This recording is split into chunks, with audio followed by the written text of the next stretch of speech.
Reginaldo José de Assunção, meu amigo desde o tempo de criança. Seu passado eu trago na lembrança.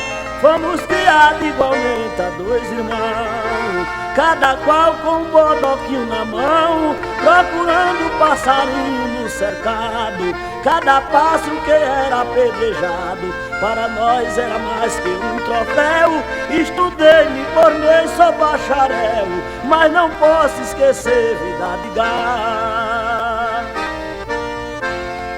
Mas o tempo passava e nós crescia, o destino é um segredo e não diz nada.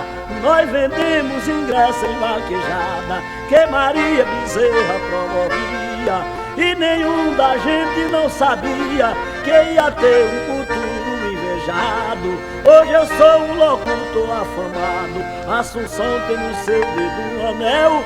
Estudei, me formei, sou bacharel, mas não posso esquecer vida de gado.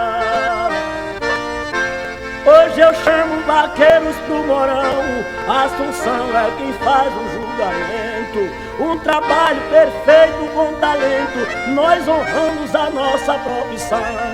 Ele julga, eu faço a locução. Sou Zito Barbosa renomado, sou poeta, artista e preparado. De microfone na mão sou menestrel. Estudei, me formei, sou bacharel, mas não posso esquecer vida de gado. Agradecemos a Deus por tudo isso, por obtermos na vida tanta glória.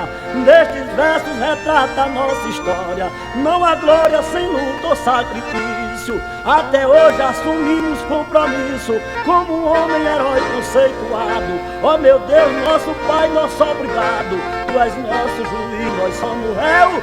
Estudei, me formei, sou bacharel, mas não posso esquecer vida de gado.